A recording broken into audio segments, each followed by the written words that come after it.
આકાશવાણી ભુજ પ્રસ્તુત છે અખબારોની હેડલાઇન્સનો કાર્યક્રમ હેવર. નમસ્કાર, હું મનોજ સોની. કચ્છ મિત્રના અંદરના પાને હવામાન ખાતાની આગાહી સાથેના સમાચાર છે કે સપ્ટેમ્બરમાં મેઘો ગરબે રમવા આવી શકે છે. 23 તારીખથી બંગાળની ખાડી અને અરબ સાગરમાં સર્જાશે સાયક્લોનિક સર્ક્યુલેશન. કચ્છ મિત્રના છેલ્લા પાને સમાચાર છે કે કચ્છમાં 4 દિવસ બાદ વરસાદી ગતિવિધિ વધવાની આગાહી. હવાના હળવા દબાણની સંભાવનાના પગલે વાતાવરણ સુધરશે. ભેજયુક્ત ઉકળાટનો દોર યથાવત.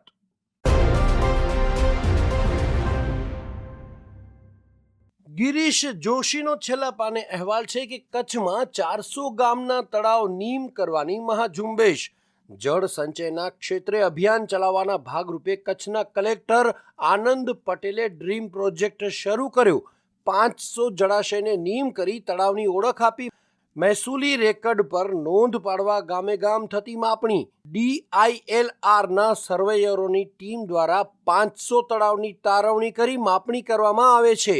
ભવિષ્યમાં કચ્છમાં જળ સંચય ક્ષેત્રે સારા પરિણામ આવે એ દિશામાં પ્રાંત મામલતદાર કક્ષાએ અપાઈ સૂચના.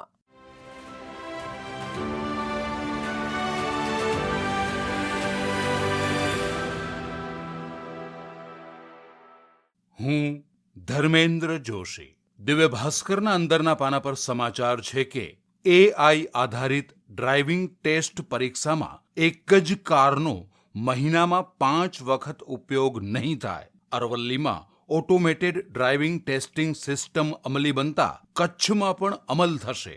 ટેસ્ટ માટે મોટર ડ્રાઇવિંગ સ્કૂલની કારનો ઉપયોગ વધતા નિયમ બદલાશે.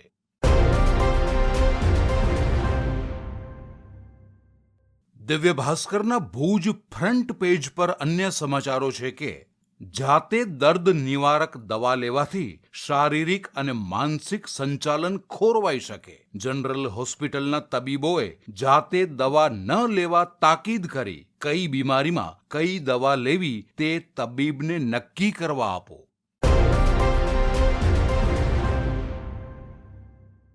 અન્ય એક સમાચાર છે કે ભુજથી જામનગર અને અમદાવાદ માટે પણ એર કનેક્ટિવિટી શરૂ. સુરત જતી ફ્લાઇટમાં પ્રવાસીઓ માટે બુકિંગ શરૂ.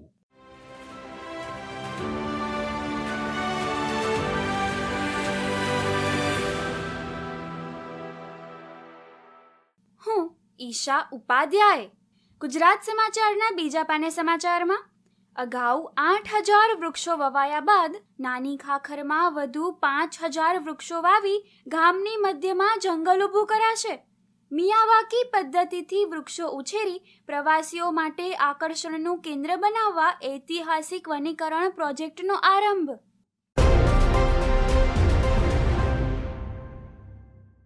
ગુજરાત સમાચારના વ્યાપારના પાને સમાચાર જોઈએ તો દેશની ઉત્પાદન ક્ષેત્રની પ્રવૃત્તિઓ 17 વર્ષની ટોચે.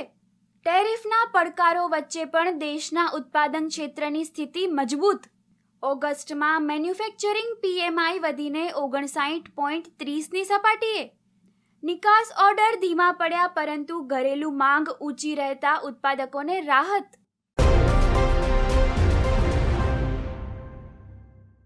છેલ્લા પાને વધુ એક સમાચારમાં અત્યારે તબલા પર વગાડાતી બંદીશોના મૂળ 1800થી 2000 વર્ષ જૂના છે.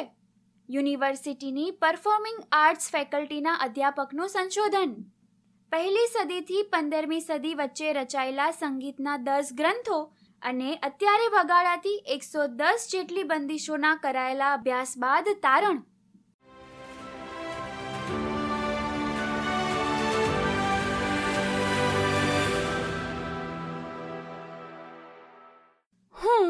કિંજલ મકવાણા.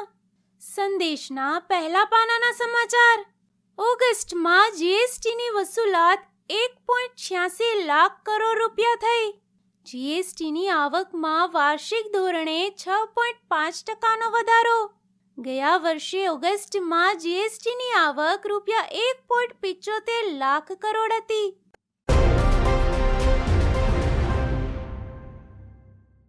સંદેશમાં વધુ એક સમાચાર.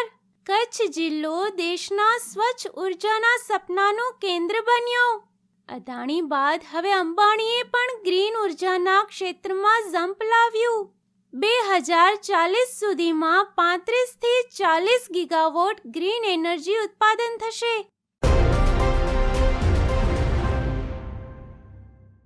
સંદેશમાં વધુ એક સમાચાર. તારીખ 10 સપ્ટેમ્બર પછી ટ્રાન્સપોર્ટર્સની હડતાળના પગલે કંડલા પોર્ટને મોટું નુકસાન થવાની સંભાવના.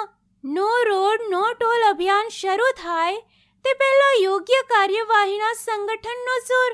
ટ્રાન્સપોર્ટરોએ રોડના મુદ્દે ડીપીએના ચેરમેનને રજૂઆત કરી ઉકેલ લાવવા પ્રયત્ન કરવાની માંગ કરી.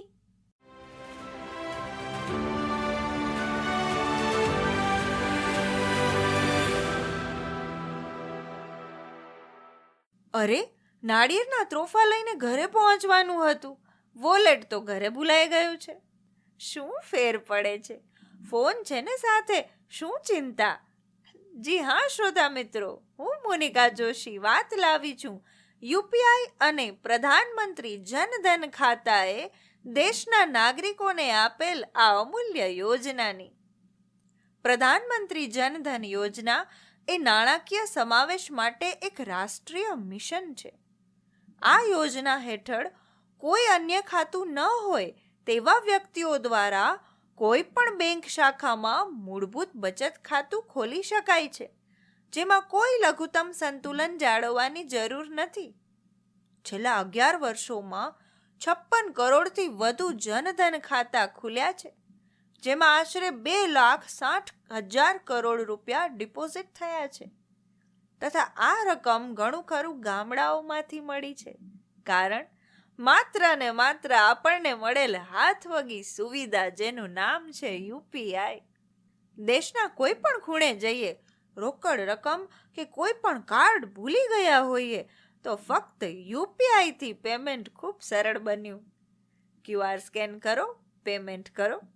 આ જ કારણ છે દેશના નાનામાં નાના વેપારીઓને તથા તમામ ગ્રાહકોને સહુલિયત મળતા દેશમાં આવેલ પ્રગતિનું અને દેશના થયેલ વિકાસનું. અખબારોની હેડલાઇન્સનો કાર્યક્રમ હેવર હેવર